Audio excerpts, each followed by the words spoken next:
like a language, freezing like a prayer. The body knows the exit when the mind can't bear. I thought it was my fault for going quiet, for going still. They didn't have to break me, just bend the light enough, leave a shadow in my chest where breathing felt too much. And I stayed inside the silence, I stayed inside my skin. Not gone, just buried, still here. Welcome to QSJ Radio's MadLuh, digging up the underground. I'm your host, Traffic Light. This is QSJ Radio. We dig into the underground to uncover independent artists, creative voices, and the stories that shape the music you don't hear anywhere else. Today, we're sitting down with the artist, songwriter, creative storyteller, and lifelong dreamer, Jennifer. I already messed it up. Kropke. Kropke. Okay, thank you, Jen. Yes, of course. Jennifer's journey isn't the typical music industry story. Before there was recordings, there were poems. Before there was a studio, there were years of thoughts, emotions, and experiences waiting to find a voice. Her new single, Still Here, transforms deeply personal experiences into a powerful message about survival, healing, and finding your way back to yourself. Beyond the music, Jennifer's stories touches on motherhood, dance, returning to college late, as she says, but whatever, we'll talk about that. And what happens when you decide to pursue a dream long after many people think the window has closed. Today, we are going beyond the music itself and talking about resilience, reinvention, and the courage it takes to choose yourself. Jennifer, welcome to QSJ Radio. Thank you so much for having me here. I'm so happy to be here. Well, I'm here to tell the people about your story. And it's a big one. It's a big one. And if you hear somebody talking about it, you kind of be like, damn, bro, like, where'd you get all that info? But anyway, your website, if you guys didn't know, Jennifer Kropke, how do you say it? I'm gonna mess this up a lot. Kropke, think like crop, like a crop in the field, and then key, like you're turning a key in a door. So Kropke, JenniferKropke.com. Your website mentions that Still Here, the single, began life as a graphic poem years before it became a song. What was that moment when you realized that this piece needed to become music rather than stay on the page? Sure.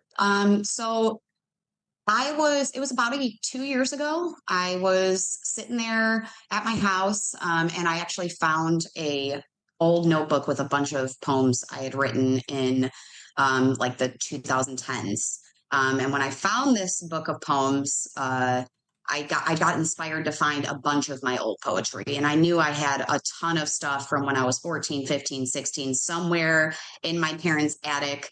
And so I actually went to my parents' house and I said, Mom, I need to go into the attic and I need to get out, my old bins. And she was like, there's a lot of stuff in there. And, I was like, I need it. So she ended up going and helping me get it out. And I spent some time at home going through and reading them.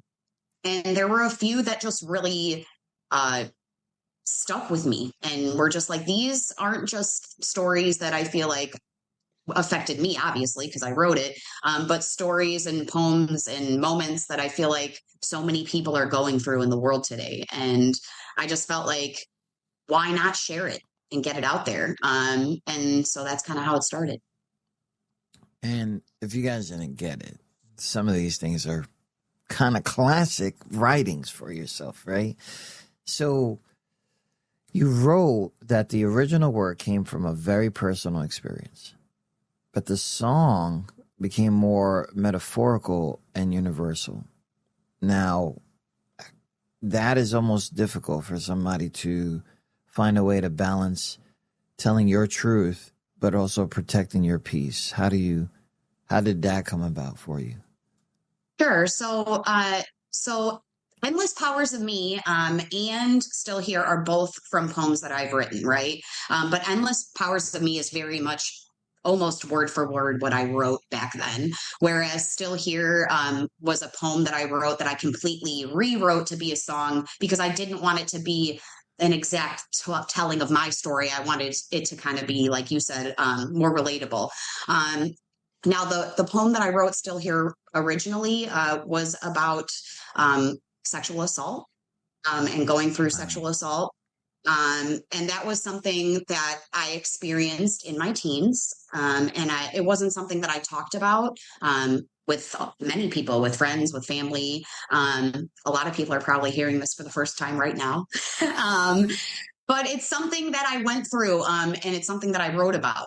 And I felt like, especially nowadays, given social media, so many more women are willing to go out there and tell their story, even if it happened, 10, 15, however many years ago. And I just felt like I wanted to get not the exact story out there, but the feelings that you deal with afterwards, right? And that's where Still Here comes in. It's kind of a telling of what it feels like after those moments, and what it feels like, 10 years later, because when you go through something like that, it's, not just the day of or the week after, it's, how you feel as a mother 15 years later, so that's kind of how that song came about. Big shout out to everybody listening. If you guys didn't know, I got to practice the name, okay? Jennifer Kropke is with us. Oh, we did. Third time is a charm. And shout out to my haters already in the chat. No, they're not my haters. They're my biggest supporters. Thank you, Eddie, and everybody. So we have some people listening from your area, Chicago, and we have some people listening from the Netherlands. So wide demographic. And if you guys are shy in the chat, it's okay. You could say whatever. I'm sure they want to know that you're here. Many artists talk about writing as like a therapy. It's like almost cliche. It comes out of people. But you recently wrote that songwriting didn't just help you express the past. It changed how you remembered it. Okay. That is beyond me. For me, like, I feel like, and we spoke in the back and you're like, this dude, he has a lot going on, right? But, but you could relate to it from your point of view, right? And, I can't write it down no more, because I feel like I'm not even listening to myself. No one's listening to me, and things like that. So for me, when I read this, you said it changed the way that you remembered it. What was that process to teach you? Because I feel like that was like one of the major parts about healing. Kind of like, okay, you know what I mean? That happened. Not kind of like forgetting about it, but it kind of like, okay, that happened. That was back in, I think I could say this, right? That was back in 19, no, anyways, I could say that. That was back in 19, that wasn't in 2000 something, right? So, or if it was, that it was then. What was that process like to teach you about healing? I think for me, when I was writing a lot of my songs, or whether it was about something deep like Still Here, or whether it was about, a past relationship or, my family dynamics, or, like I said, there's been a lot of things that I've gone through in my life growing up that have given me perspective, right? So I come from an amazing family. My mom and dad are great people who taught me hard work ethic. My dad's a truck driver. My mom's a teacher. And it was just them and my brother and me. But they have huge families, right? And I was around all of them a lot growing up. And some of them, dealt with some alcoholism. So I got to have some perspective at a very young age about addiction. And that really shaped how I built relationships in my early teens. And so when you're a teenager and even in my early 20s, I spent a lot of time putting blame on, my past for the situations I was in present, right? I went to that party and that happened to me because I, wanted to get away from this situation, or, hey, I was only in the relationship that was toxic for this long because I watched, this happen when I was younger. Yeah. And I put a lot of blame on people in my life for situations that I was in, right? Yeah. And then as I was writing these songs over the last couple of years and taking these poems and transforming them, my perspective totally changed on so many of those things, right? I was able to see I don't want to say an appreciation, right? Because there's certain things you can't really appreciate. Yeah, you can't. No. But I think there's high five the bad times, right? I think there's an understanding, right? There's an understanding of, yes, this happened. And here's where I am now with it, right? And what have I learned because of going through these things that has led me to be a stronger person? Or what knowledge do I have now that I can help someone who maybe doesn't have that knowledge, who has been through something similar, right? And that's where I feel like the shift kind of happened, right? So I'm starting to look at these things as not the end of my life, but really the start of me starting my life in a better direction and sharing it with other people. I don't know about you, but that's wait, hold on. I hope I haven't been doing this for this long, right? Because I can only imagine the annoying conversations that were coming out of my mouth because I was stuck in the past without realizing the lessons I was actually learning. Everybody else's fault is not my own. After a while, you have to say, I went to there. I bugged out because I thought that there was some sort of healing, or not even healing, but there was going to be some sort of everybody goes through this in the beginning of their relationship. No, they don't. Now you realize that no, you don't. But I do got one thing that you probably took out, even though you were writing this, even when you were seeing these things. There's also a title that you have now that you hold strong, and is you're a mom. And that title also makes you look at things and say, okay, that little thing that everybody says, if you talk to your younger self, well, you got a few of them, right? Well, I got a few of them. You got 2 of them. And so now you got to really change that up, because if they go through that, you do not want them to have the same intention that you did. And I think that's also something there too, because I know as a dad, as a dude, I always wanted to be part of the clique. I was never part of the clique. I seen a whole bunch of my kids struggle with that. And I'm like, you don't need those people. You know what I'm saying? All you need is whatever it is that makes you happy. And if more friends is what makes you happy, then I've been telling my kids friends ain't real for a long time. I've been saying that, and they look at me like, come on, Dad, you crazy? People need each other. And I'm like, yeah, but that's temporary. You'll know who's really a friend. And after a while, they're not called friends. They're called family. So you'll realize that. But anyways, as a mom, how has your definition of success changed compared to what success meant before you had children? Well, that's such a great question, because I've experienced motherhood in 2 completely different ways with my kids, right? So my son I had when I was 19. I was very young. I was still living in my childhood home with my parents and my brother. And I was going to college full time and bartending and serving tables and running around like a chicken with my head cut off. That was... He was literally... That's small town stuff, bro. I swear. That's small town stereotype. It's crazy.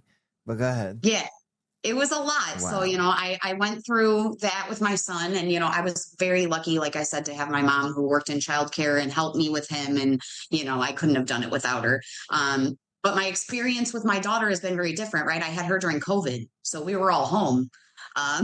There was nowhere to go. Sending prayers to you. There was nothing to do. God, you got COVID. I went from... No. Yeah. Oh my God. What did we eat? What did we do? I don't know. But you know what? She's in dance, and I've seen her, and she's doing outstanding. So you know what? Shout out to that. But go ahead. She is. She's definitely got that COVID energy for sure. Gosh, and she's a Leo. So if you could imagine, You know, She's I'm not got good with the signs thing. When is that time frame? so Leos are like they're very a little vain. You know, they love the mirror. They love to be the center of Oh, attention. you know what? They So see mom doing it because mom found her confidence. Let's get yes, serious. Cheers to absolutely. that. You know what I'm saying? Thank you. Yes. This is Monster, by the Uh, way, guys. Don't. It's too early for all that. but yeah, being a mom totally changed my Yeah. perspective on everything, right? I mean, especially now, right? Because like I said, when I became a mom at 19, 20, I thought I knew what it was, right? But now I really know what it is, Mm. right? And now I can look at it totally different. Like when I had my daughter, there's so many things I was like, oh my God, I can't believe I did that, you know, with my first. And I think a lot of us do that even if we don't have children young, right? We do something with our first and then we have our second and we're like, yeah, that didn't work the first time. So we're gonna switch that up and try something different, you know. But one thing with both of my children that really changed me was just how I see myself, right? Yeah. Because when you're just living for you, it's so much easier to be like, these things don't matter, right? Like, whatever, it's no big deal. If I don't wash my hair tomorrow, it's not going to bother me none, right? But it's different when you have little people that are relying on you. And the thing you realize as you grow into your parenting is that everything matters when they're looking at you, right? It matters when they see you sad. It matters when they see you stressed. All of those feelings, they feel them, right? And that's something I know as, you know, somebody who's very empathic and very emotional.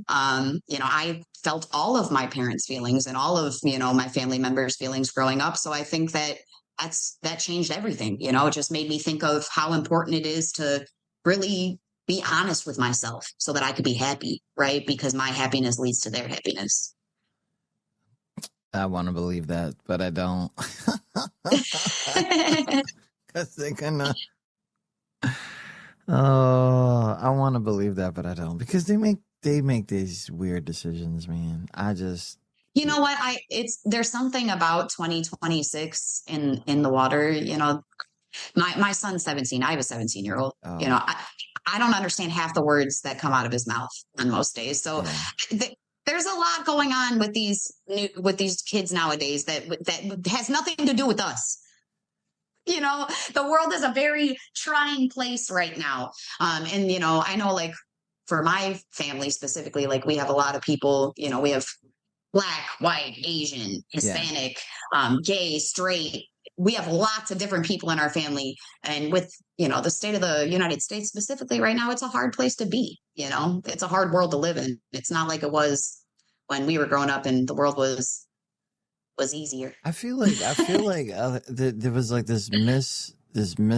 something like something, I don't want to say bigger than us. Something happened because I really thought like heal the world, make it a better place. We were done. You know what I'm saying? Right. Like we were good. And, you know, shout out to MJ and all the stuff that he was trying to like tell us. But even when somebody was trying to heal the world, they crucified him, you know, for being right. for being that peaceful, which is horrible. Look, I wanna.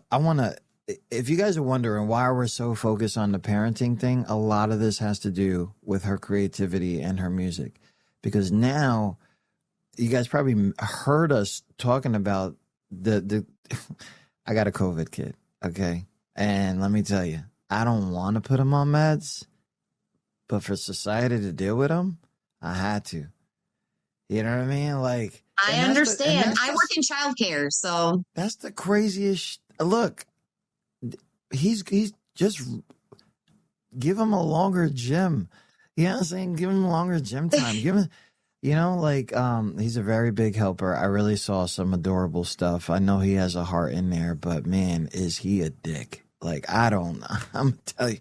And they'd be like, well, I wonder where they got his from. Like, no, that's different. That's a different kind of person there. But anyways, I don't want to blame myself for everything.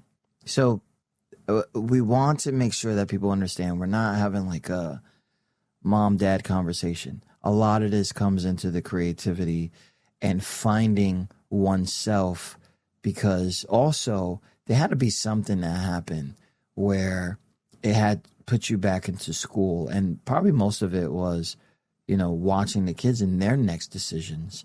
And we'll talk about that here in a sec. What I want to do here is I got introduced to the endless powers of me, and you told me earlier that some of these songs are coming from a teenage, like, person, whoever that person was. But this song right here, it took me, like, I'm like the only guy in my neighborhood that loves doing my lawn, that I feel like I'm doing a music video at the same time. And I'm listening to this song and I'm going, and I'm like, there's no way. Like, and I just found out today that this is something from a pastime. Like, man, tell me something about this song before we introduce this to, reintroduce this to our audience. Sure. So when I was 15, 16 years old, I was in a relationship with a boy. And it was not healthy. And when I got out of that relationship, and I mean truly out of it, right? It takes some times. Takes a couple times of leaving out of it. before you actually do. Truly out of it. Yo. Okay, those are like visits that had to stop being frequent, right? Like, right. Cheers so to once that. we were truly gone, right? Like, cut the cord, block the number, it's all done. That's when I wrote this. And it was really just about finding me again, right? I don't know. I spent a lot of that relationship investing in the wrong things, right? So when I was younger, I watched my parents, who were together since they were 18, go through a lot of stuff together, but they stuck it out, they stayed together. And I think that really taught me, made me think in my teens, like, hey, I got to make this work, right? Yeah. Well, there's certain things that you shouldn't make work, right? If someone's calling you out of your name all the time, if someone is willing to put their hands on you, these are things that are not tolerable, right? But you don't know that when you're 15 and you've never been in a relationship before. So when I was finally out of it, and I was, dating and hanging out with my friends, and I kind of saw myself from the outside looking in for the first time, these lyrics just started falling out of me. And it came out as a poem at first. And it was just about, taking my power back, seeing that even though I had been through some of these things that made me feel really small, I was still here. My bones were still solid. I still had flesh on my body, and I could still move on with my life and take my power and put it in other things. Here is The Endless Powers of Me by Jennifer Kropke. Kropke. I gotta edit myself later. Anyways, shout out to everybody listening. This is QSJRadio.com.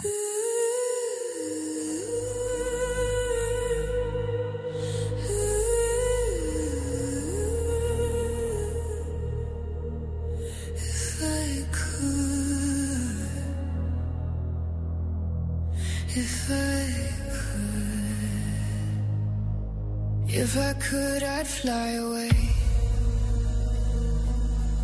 soar my wings beyond this place, leave the hollow rooms behind, leave no shadow, leave no trace. If I could, I'd disappear, turn invisible to pain, slip between the cracks of voices, never feel them again. But I am flesh, I am bone, standing here alone.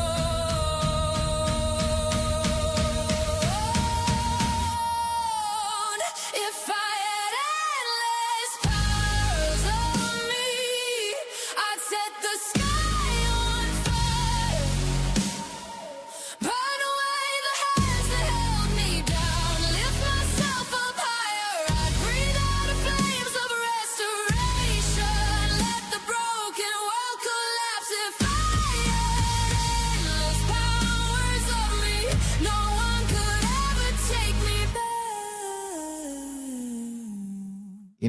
One of the craziest things about this song is the resemblance of what's going on the internet right now. First of all, shout out to this song. What? When I'm talking about like, I just feel it, and then I'm like, boom. I think I introduced it to my kid one time. I'm like, yo, that sounds fire, right? It's like, yeah. I was like, man, but what is it? Is it real? Is it not? You understand? So Yeah. what is this song? Like, what is it production wise? Is it 100%, 85%? What's going on? Because I know this is like, tell me about the song, production wise. So my songs came from, like I said, from my poetry originally, right? So how did I get them into where they are today? So I probably would have started releasing music 15 years ago if I was rich, right? But it takes a lot to release music. You need marketing. You need a studio to record in. You need mixers. You need masters. You need producers, engineers. There's a lot of things that go into making music. And one of the things that has enabled me to be able to get my music out there is AI, and I know it's a taboo topic, especially in the world of music, right? Because there is this nuance of it's taking away jobs from people, which is a hard thing, right? Because we're human beings, and that's a hard thing. But at the same time, it's also giving people the tools that they need to be able to get their stuff out there. So when I look at what I've produced, there are tools that I use in order to get my backtracks. I can't pay for beats. I can't, go out there and produce beats myself. I wish I was a master beat maker, but that's not where my skill set is. So I've been able to use these AI tools in order to get the backtracks. And then what I do is I go in and I take these songs that I wrote as poems and I rewrite them. I take the lyrics, that's all me, 100%. And then I take those written lyrics and I put a melody behind them. That's all me again. And then I take that and I put them into this wonderful AI tool, and it gives me a backtrack. And then I play with those, right? I take the backtrack that AI makes me and I'll say, nah, I don't like this part, or this doesn't match, or I'll change my melody to match, and then I'll take those two things and kind of bring it together. So percentage-wise, I would say 40-60, right? Because 40, I feel like the voice is me. Okay, the voice is you. The voice is me. The lyrics are me, right? Okay. So that's a big part. But the backtrack that you hear, the instrumentation, that's AI, right? So I have to give that 40% to AI. That's fine, because that's basically like, so you created the beat based on what it is that you wanted it to go off of. But if somebody else would have put that together, that would have cost thousands, and whatever. And I own it, right? So I did copyright all my music. Everything's through BMI, so I made sure to take this and make this mine. So that way, because the AI tools are usable by anybody. So if somebody else goes out there and wants to make their own beat or do whatever, I want to make sure they're not getting the same thing that I got, right? So I did make sure to cross my T's and dot my I's so that they're officially mine, right? So the lyrics, the instrumentation, that together. And that's kind of where the scary part of AI comes in, right? Because you're like, well, who owns this then? Right? Because then that's where you have to get into making sure, the lyrics are 100% yours. The sound is yours. Those things are stuff that you can't yes, when it comes to putting in Apple Music or Spotify. They're going to ask you, who's the singer, who's the producer, where did this come from? But AI has also given us a lot to put music out there and get these ideas out there. And I'm very thankful. I'm very thankful for the opportunity. So I'm going to tell you, like, the voice on point. And guys, I had her sing the ABCs for a mic check earlier, and she sung them. And I had to tell her to stop at G because I was like overwhelmed. So the voice is real, guys. Okay, the voice is real. Oh my! I had to get that out there because I was like so confused because I'm hearing so much come to me, and there's just these things that seem unhumanly possible. We've only seen a few people, of course, in our lifetime, reach those, heights, plateaus, hold that together, and things like that. But yeah, man, shout out to you for that because, man, a lot of people won't be honest about that. Yeah, I own everything. Shout out to my masters. And next thing you know, it's like, And the end of the song, it goes, "Purchase your beats today." You know, what the fuck are they talking Absolutely. about? Absolutely. Purchase your beats. Anyways, let's get back here. So dance is a big deal. It seems like Dance is huge. it's just, So dance is actually where my love of music started. My mom was awesome enough to put me in dance classes when I was 3 years old, and I just fell in love with it. I took dance classes all the way through high school. I was on dance teams in high school. I did poms, orchestras, competitive dance, all the fun stuff. that's not fun stuff. That's drama stuff. Oh man, for me it was some of the best memories of my life. I'm not gonna lie. I don't have many girlfriends. You know what I mean? Okay. I'm very busy lady. Yeah. But some of the best girlfriends I've ever had in my life were from those years, from those dancing years. Listen, and I It's bring that this, artistic vibe, man. They're just cool I people. bring this up because I have a brother that, you know, he had like a midlife crisis and started dancing salsa. So he started going to these congresses and stuff. And so I have no idea what these are. So from what I know, like, and I heard you say some cons and stuff like that. So it's like you practice to go perform, right? So if there's no performing going on, it's a waste of, you know, whatever it is you're doing, right? So he's got this group, he's getting his stuff together, he goes to these things, and, you know, these things always have like the performance day, or they have like a workshop, or they have stuff going on, and then they have like these mingling kind of times where I don't know if they do that with dance, but you know, you kind of have like this meet and greets and stuff like that going on and stuff like that. So I'm like, okay, cool, boom. But when I was over there, I was like, man, this is like, there has to be like a bunch of behind the scenes crap going on, because this is way too many people. And like you're saying, it's like, yeah, I wasn't part of that. I had my real good friends there, but I'm like, man, like I have one of the kids have like a friend that's in dance where they do cheerleading, and that's very different, right? I'm assuming it's not the same, right? Like the dance, not the same, but multiple muscles being used the same way. Well, yeah, that definitely.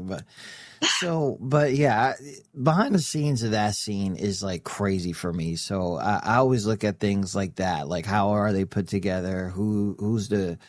Who's running it, directing, stuff like that. I know that nothing comes like from the first stage performance. There's a lot of practicing and stuff like that. So I never looked at anything like, you know, because I know that if I see something and I say, yeah, I could do that. Well, and I have no experience doing that. I'm already like setting myself up for failure, because you have to know the backstories of what's going on here. Not everybody's life story, but you know, how long did it take for them to choreograph that and put that together and go into the thing? How much money did it take for that dance studio to actually get involved into this? Because that also takes the stuff. Because I know as you grow and you realize that the dance thing wasn't just the parents dropping you off and going to the studio. You start realizing, oh, this costs a lot of money, right? So oh yeah. But it does build a lot of confidence in boys and girls and things like that, and definitely brings a lot of team effort for those who care about the team, because you know they die off after a while. But dance been part of your life, creativity, identity. Do you see the similarities between the movement and songwriting? Are there emotions that you learn to express physically before you learn to put them in lyrics? Absolutely. So what's actually funny is when I was in college, so in high school, I did a little bit of choreography, but it was very few and far between.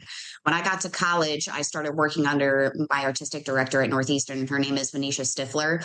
And she is an amazing, amazing choreographer who works for Concert Dance Incorporated downtown Chicago. She also works for Ruth Page Center for the Arts. She's an incredible human being. And I really got the chance to study under her and started choreographing, creating my own dances. And I did a whole bunch of different pieces, but one of my favorite pieces I ever did was called Dope by Lady Gaga. And I don't know if you know that song, if you're familiar with it. I do. Come on. But that yeah, right. You got to know Gaga, right? But that song specifically, But go ahead. But that song specifically was, had to do with addiction. And I put together this piece where I was dancing, jumping off a chair. I had a blindfold on for the entire dance. And when I started doing my rewriting these poems and turning them into songs, the metaphors, right, that you put into choreography and the metaphors that I ended up putting into a lot of my songwriting, that's where a lot of the similarity came from, right? Because I want to tell a story just like I'm telling a story when I'm choreographing, but I don't want it to be, I'm knocking on a door, I'm saying hello to a friend, like I'm giving someone a hug. Yeah, not so Right, obvious. right. And that's kind of where I feel like my dance experience and my choreography experience really dealt me a good hand when it came to my songwriting. Yeah. Wow. Oh, that kind of dancing. You're talking about like when you're flying into somebody's arms and then and then they miss you. Right? Yeah. The intention is I trusted you. And where the fuck you at? Right. Like, you know what I'm saying? Like, sorry, but no, but that's exactly it. It's that kind of feeling for sure. Oh my God. Big shout out to everybody listening, tuning in to QSJRadio.com. Home of the Unsigned Artist. Jennifer Kropke is here talking to us. I want to talk about something that intimidated you late in your life, but I also want to find out that experience and what surprised you about it the most. So you went back to college in your 30s. You're not saying late or mid, so we'll just keep that out of there. Which, it's super intimidating for people. Personally, I went to college late too, but I also had this military life in between. So I basically put my life on pause. And so when I went back, I was kind of like feared. I know you have some fears. What did that look like and experience? And then what did it surprise you? What were you surprised about the most when you went? Sure. So I originally started going to Northeastern in 2008, right when I graduated college. And then, like I said, I had my son in 2009. And I went part-time to college until 2015. So I went to school for a part-time gig. A very long time. And at the time, my intention was I was going to double major in dance and physical education, K through 12, with a minor in health, right? So the double major was a lot of credits. That's why I was going part-time for so long. But in 2015, I showed up to the financial aid office and they were like, yeah, you have too many credit hours. We can't give you any money. And, at the time, my son was like 7, 8 years old. He was in, primary school already. And I just couldn't afford to pay to continue going to school and to take care of my family. So at that point I had to make a choice, and I made the choice to get a couple full-time jobs and start, really putting my foot down in my home life. And that led me to so many different things. I worked in, finance. I worked in benefits. I was a server, a bartender. I worked a billion different jobs. And so I really feel like my full circle moment, that brought me back was after COVID.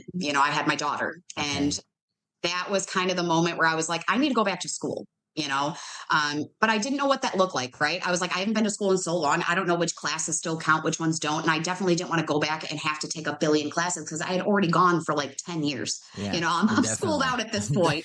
But I ended up talking to a friend of mine who I'm going to shout out right now. His name's Andre Bellos. He's an amazing human. He's an actor, a musician, a philanthropist. He's just a great human being overall. And I was talking to him, and he's a year older than me. I'm not going to say his age. But he's doing amazing things right now. He's, was in Chicago Med and Chicago Fire, and he's doing all of these amazing acting opportunities. And he's like, it doesn't matter how old you are.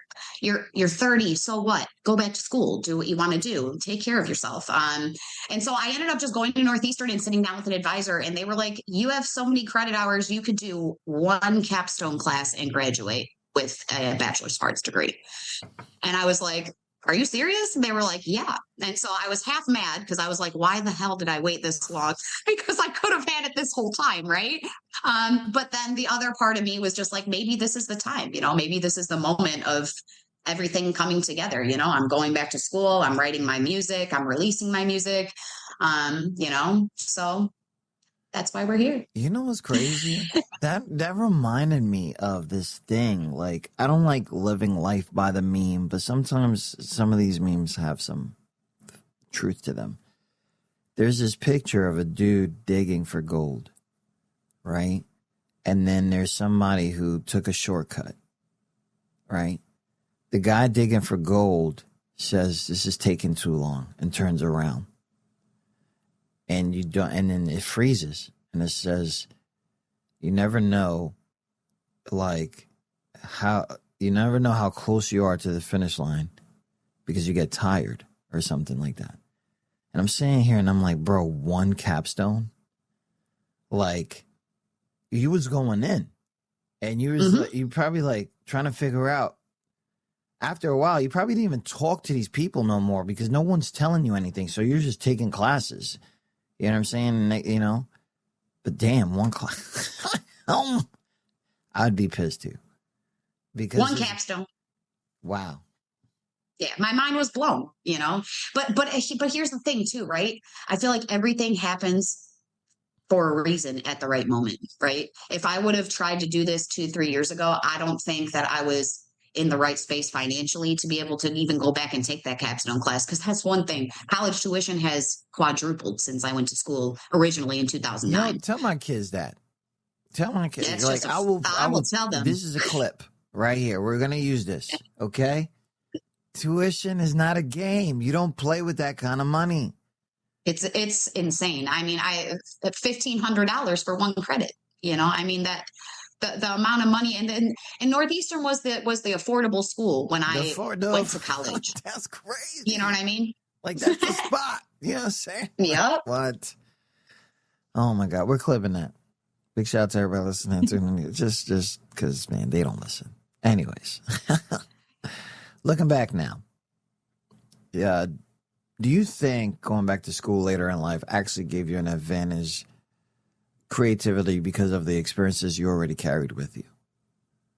Absolutely. And, you know, the capstone class that I ended up taking really, really helped me kind of frame my thinking around who I am. Right. So part of the portfolio class, the capstone class I was taking, we had to make a portfolio based on our life experiences that we thought were relevant to college level classes, right? Yeah. So we did an autobiographical statement. We kind of just talked about all the experiences we've had in our life, a chronological record of everything we've been through from birth all the way till now, right? And really, when you see that on paper, right, 36 years of life, you know, all of the different places and people that I've been, you know, that was really eye-opening for me because it was like, I'm not a dancer. I'm not just a singer. I'm not just a mom. I'm not just a bartender. I'm so many things, you know, but all of them kind of lead back to these same two things, which are creativity, right? Everything I do releases to creativity, and heart, you know, and that's as a mom, I feel like that's what you want to teach your kids more than anything, you know, is to use their heart. And what's the best way to teach is to show them by example. You know, so is it hard to put your heart out there, put your words out there, you know, put your life story out there and hope people aren't going to judge you for it? Of course it is. But at the same time, it's so powerful, you know, to be honest with yourself and the world about who you are and the things you've been through. One of your recent blogs posts, you talk about the risk of choosing yourself. I see that's where we're going right now. That phrase usually stands out. And what does choosing yourself look like today compared to like 10 years ago? Because I feel like 10 years ago, you're just protecting your peace. The fuck is that? I don't know why kids say that, but whatever. They saying that. I'm like, bro, you don't even got a phone bill. Like, but anyways, right. What are you so stressed about? What the hell are you talking? Stop trying to get so many numbers and putting yourself in that position. But whatever, you know, they don't want to listen to daddy. Right? Or that guy. The risk of choosing yourself. What, you know, 10 years ago to compare to now, what does choosing yourself look like? Sure. So, you know, 10 years ago, I would have said kind of like what you were saying, you know, now choosing yourself is, you know, cutting off people that, you know, don't give you positivity and, kind of giving yourself space. And now I would say something the complete opposite. I think for me, the choosing yourself is doing what feels right to you, right?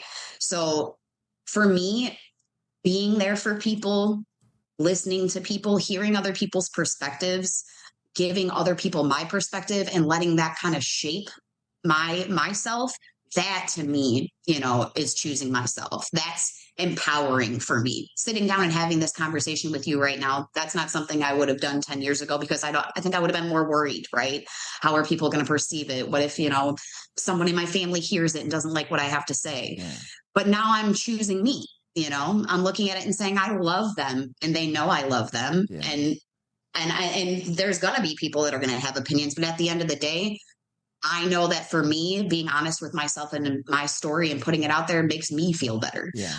So I think it's just really having that perspective now as a 36-year-old mom of two that, yes, I have to take care of getting dinner ready. And yes, I have to take care of making sure, Maddie has all her dance recital stuff ready and all of the things that come with being a mom and being a partner, right, to my husband and being a worker out in the environment in the world.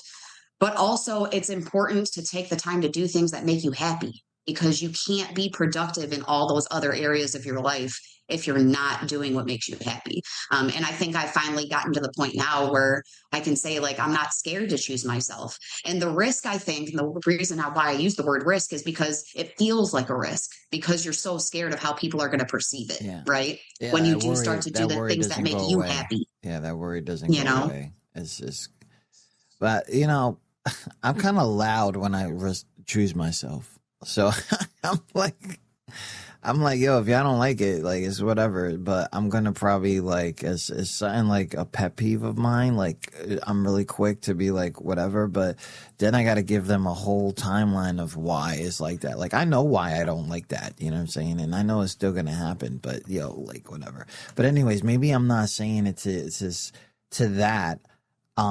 I do want to choose myself. Oh my God, I do want to choose myself. But then there's these other people that can't choose for themselves. And I'm like, bro, like, tie your shoes. But anyways, no, I'm telling you right now, I don't even know if I need a vacation to sign. I don't know. But anyways, you probably can see it. You're like, this dude's stressed out. But anyways, did anyone in your life? That's just parenting. Parenting, oh my God. Oh. All the good stress. But it's good. It's a good stress. It's a good stress. Yeah. I just want people to understand that regardless of what it is or what it looks like, it's a good stress, because at the end of the day, they're alive. They've learned their lessons. And, I lost sleep. Nothing crazy. You know what I mean? It's just right. regular stuff. Did anyone in your life question your decision to pursue music? Maybe even question education? Maybe even question personal growth, all of it at the same time. And how do you stay focused when the timing didn't make sense on paper? So I've had a lot of experiences where people have maybe thought that I didn't belong, right? I know my mom did not think I was ready to be a mom at 19, right? There's so many different moments in my life where people have looked in and said, I don't know if you can do that, right? I don't feel like music and dance has been one of them. I've always kind of lived in that dance music world. I think this is something people expected me to do way earlier, right? Okay. I think most of my friends and family members who knew me growing up, like, I was voted in high school most likely to be on a reality TV show, because, my personality was just very out there and energetic and, like, not afraid to be me and, put my poetry out there, like. One of the poems that is going to end up being on my album that comes out in September was actually from a poem that was put out in the Maine West Word back in 2007. So, like, I've always kind of been out there when it comes to, like, my artistry. But I think it surprises people, the timing, right?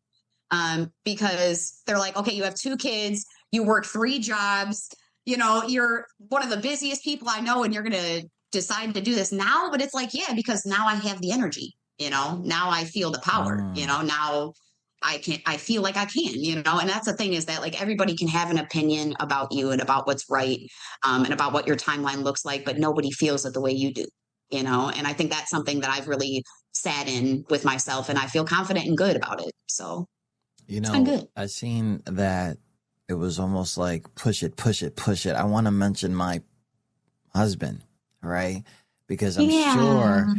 that I know I can't do half of the stuff without the other person saying, relax and just go do it. I got you. Absolutely. You know what I mean? And people don't understand that it sometimes you could do all this stuff by yourself. You're right. You built this whole thing by yourself. But somebody's going to have to pick you up when you're tired, because no matter how fun it is, no matter how amused you are by it, how much happiness there is an expectation. There's comparisons that you do that they don't know that you're doing to yourself. You're trying to figure this out, and there's a whole bunch of research you're doing, and there's no one there. There's no one there except that one person that says, bro, what are you doing? Right? How has that relationship because, I'm thinking to myself, right? Let's not get cliche. You just mentioned that there was a relationship with your son's person, right? We'll call him that. The daughter is a different person, right? I got 4 of them, so I already know. I'm out here bugging out, right? I don't know. I tell my friends all the time, don't be like me, right? So that's a different life. That's a different life. Something probably even your son had to get adjusted to seeing, because there's a love for a dad, even if he's there or not, from a son that is ridiculous. And it could come with an ego trip. It could come whatever. I've seen this all the time. I've seen it for myself as well. But then to seeing like someone who is standing by you, standing by your little sis, pushing your mom to be the better self. You don't see that on the other side, bro. Like, and I don't want to convince you. I just want to show you, because a lot of that comes into place. A lot of people don't understand that. Like I'm in this situation, and, one of my kids, one of my first wives, right? Cause I got a back history, right? It will always say like, you got everything you had because you had someone there for you. And I'm like, how do you make that a negative thing? Yeah, right. Like, find yourself someone, or realize that, somebody loved me, right? Like, but I can't change that about you because you've been the same for like, we have like everything changed, and you're still the same person when it comes to seeing things in a selfish way. But I have everything because someone saw potential in me. While our history says you saw nothing in me, and I don't even have to like compare them two side by side, because that's bad in a relationship as we grow up and see and know. But that partner you got, shout out to him, because you are putting yourself out there that, of course, years ago, anybody you was with, if you put yourself out there, your name called. You're this, you're that, whatever. What are you trying to do? Who the hell's that online? Whatever, right? The insecurities are crazy. But when you got and it's funny that you bring that up, because, my husband and I have been together since 6 months after I had my son. So when I was pregnant with my son, I found out that his father was not faithful. And that was a very hard thing for me, because you can imagine being 19 years old. I thought that this was my forever person. Like I told you, my parents, were together for forever. I kind of thought that's how it went, and it wasn't how it was going to go for me, and my only previous relationship before that was very toxic and unhealthy, so I didn't have a lot of perspective there, but I knew I wasn't going to be cheated on. I knew that was not for me. And so right away I was just like, we are both going to be amazing parents, and we're going to co-parent together, and it's going to be great, but we can't be in an intimate relationship anymore. And that was hard, but it was the best decision we ever made. Absolutely. And then 6 months later, I met my husband, and we've been together ever since. And we've lived a lot of life together, a lot of life. You know, he was with me from the bartending and the going to school and the running around and That's a lot of life. you know, finding myself in my 20s, you know, to really growing into myself in my 30s, you know. And then we had our daughter together in 2020.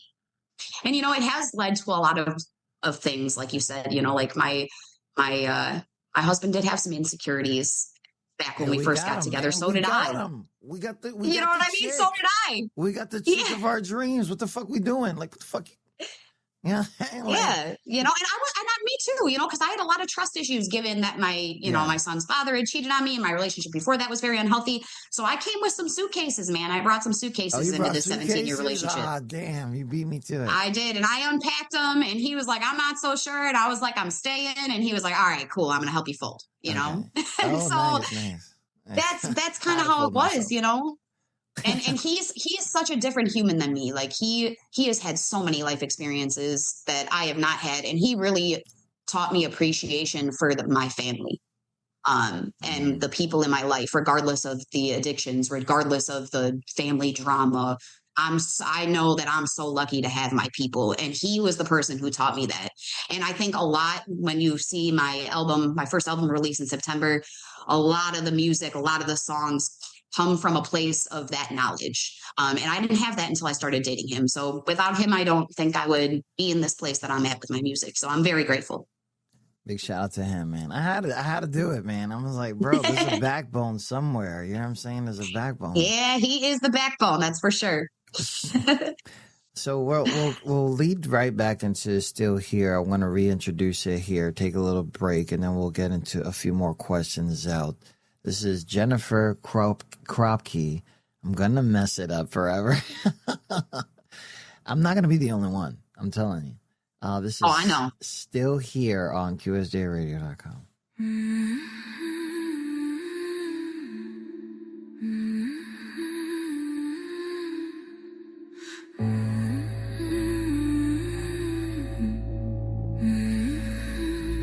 I learned how to disappear before I knew what leaving meant. How to step outside my body when the air felt permanent. Tossed in doubt like paper, hands that didn't feel like home. Something in me folded inward, left the rest of me alone.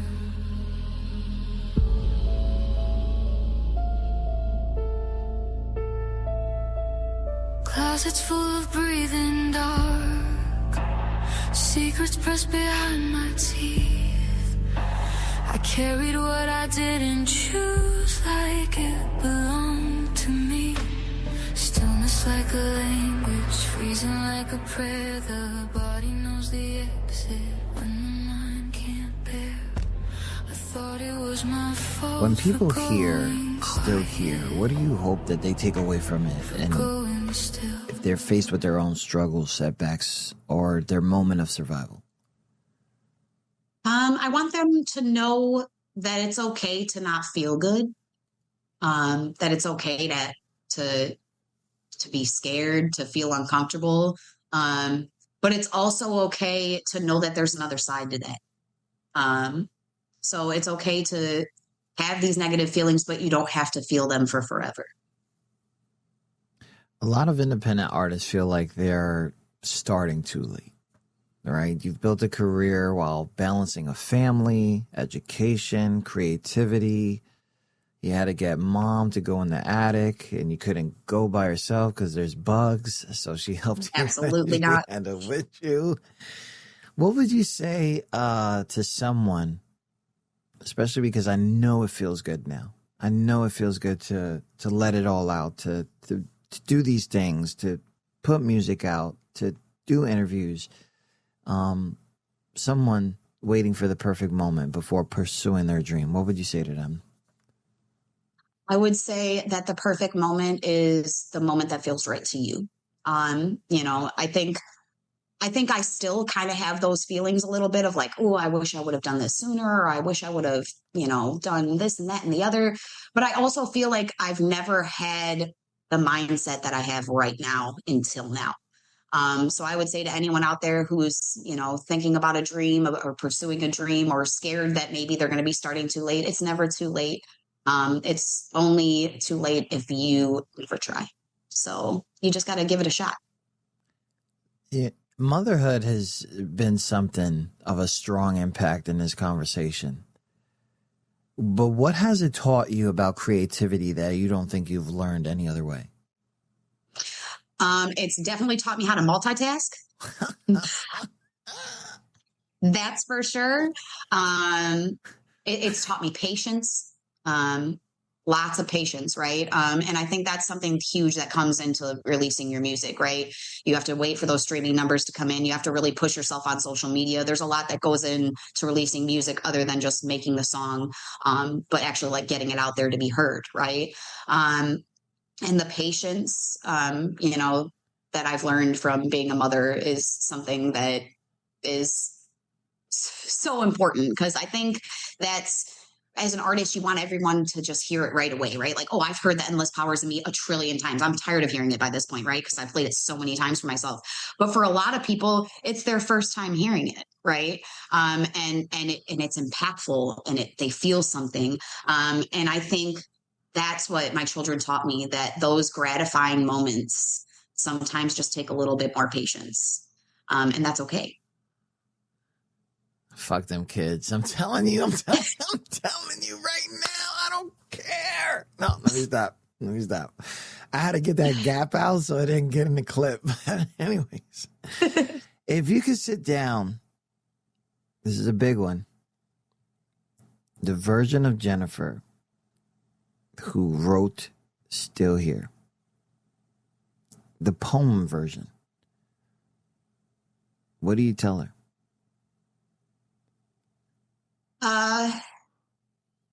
That it's not forever, that you're not, who you are right now isn't who you are, right? Just because it might be who you are right now, right? But your experiences don't define you. They just give you perspective. That doesn't define who you are. Only you can do that. And I think it took me, until my 30s to really realize that. For a long time, I thought, oh, I went through this, I went through that, I went through this, and that's who I am now, right? But that's not who I was. Those were just experiences that I went through, and I was sitting in those feelings and not willing to walk out of that door and move on to the next one. So that's what I would tell little me. I would tell her that there's lots more doors to open. You don't got to sit in this room for forever. What's next? After Still Here, which is released, where do you see your music and creative journey heading over maybe this next year? Because I'm telling you, I'm ready for the Christmas album already. Like, if you make a Christmas song, send it, because I'm one of them Christmas guys. So, but anyways, what's next? What's going on? My next song that I'm releasing is totally left field compared to the first two releases. It's called My Shame. It's another song that I wrote from a poem that I made when I was 16. This is about that toxic first boyfriend I was telling you about. That's where these lyrics came from. So there's a little bit more anger here, a little bit more grit. I also wanted it to sound like the music I was listening to at that time. So back in, 2006, 2007, it was all about Hawthorne Heights and Fall Out Boy and all of this like emo rock-esque music, like Avril Lavigne, Paramore, that kind of vibe. So this song is very much less alt, piano ballad and rock, and more like emo rock alternative. It sounds very 2000 coded. But the lyrics are that same vibe. And I feel like that's kind of where my music is going, right? All of the lyrics you're going to hear, all of the songs you're going to hear come from that same place of artistry, poeticness, and metaphors, right?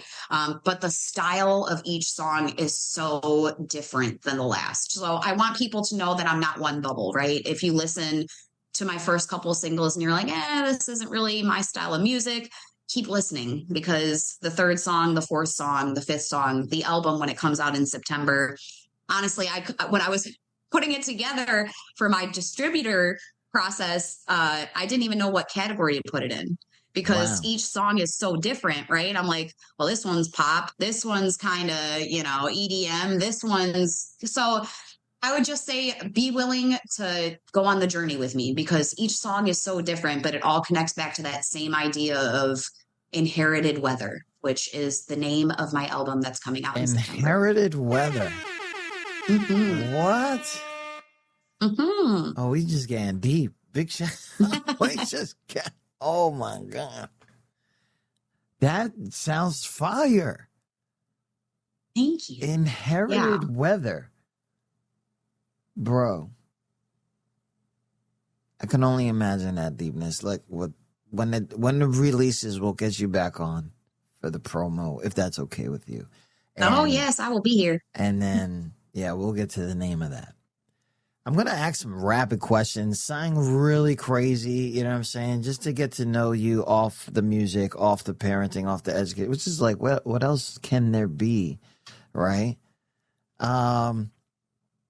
Coffee or tea during the creative session? Always coffee. Yo, I didn't even drink my coffee yet. I better hurry up. I got a white wife, and if I don't drink the coffee, it's a wrap.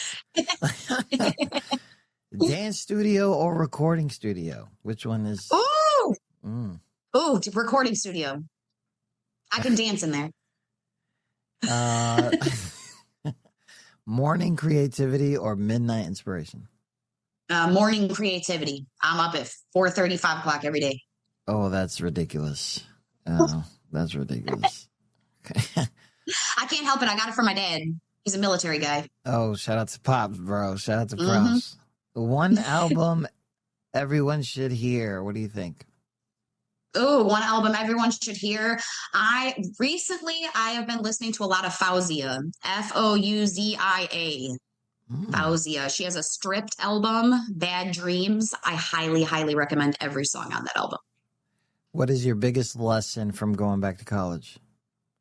Don't be afraid to do it. Just do it. One word that describes this chapter of your life.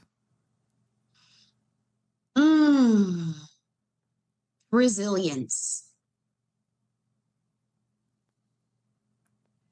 Shout out to the Uncrustables in the back. Big shout out to everybody listening. Tune in to QSJRadio.com. This has been Jennifer Kropke, straight out of the Midwest. Okay. Killed it. Has a new song out called Still Here. You can see that on Spotify and many places. You also have a website, jenniferkropke.com. All the information you guys will see in the description. And, of course, whoever's in the chat, you're already there. The blog, is it something still going? Is it something very personal to you that you still want? There's also something I saw that you're also part of, like a foundation or something that gives back to can you talk to us about that? Sure. The blog writing is going to continue up until my album release. So the blog kind of stemmed from the album, Inherited Weather. I kind of just wanted to talk about how I got to the album. And so I'm kind of just writing something weekly related to something that inspired a piece of the album, if that makes sense. Yeah. So that will continue through September. I do a lot of work outside of just my music. I work for a nonprofit childcare center, doing admin work for them. I also work with a production company called Barry Edwards Production, LLC. Barry Edwards, who worked with Dick Clark from Dick Clark America's Bandstand back in the day. He runs an awesome production company. We're working on a kids television show that we're hoping is going to be released next year. And then I also work with a nonprofit called Creative Studios down on the south side of Chicago. And they are amazing. We are actually working on creating a pop-up museum, a servant leaders pop-up museum in the Chicago Lawn neighborhood to kind of get kids to come out and learn about servant leadership and see that anybody could be a servant leader. So yeah, I'm doing a lot, wearing a lot of hats. So it's safe to know who you voted for, right? Yeah. I don't think that's a question. America. Wow. And honestly, if I lose fans from that, I'm okay with it. But it's I'm 100% okay with it. Because we fine. We good. Like, you can have that. Like, what are we talking about? Like, yeah. You won't. Anyways, Jennifer, thank you so much for taking time. You took a risk on us because, you know, we're part of a group, Facebook groups of people scamming people. And I hope that you understand that not everybody is a fucking scammer. And your music is outstanding. The way that you broke down how and why you use the tools that you do is amazing. And I'm hoping that someone will catch on to you so they can send you songs. And you'd be like, so how do you feel about this? And then you'd be like, all right, let me try. You know what I mean? Absolutely. That's definitely dope. And thank you so much. Hope the summer is going to be great. And if anything comes up, just hit us up because we're ready to find out what's going on. Next time you release a single without letting us know, I'm going to get mad. But okay, well, I'll remember that. I'll put you on my reminders list. I'll send it out. And honestly, My Shame comes out in July, but I'll send you the file early so you can get an early list. Okay, yeah, definitely got you. Jennifer, thank you so much for coming on QSJ Radio. Yes, thank you. Have a great day.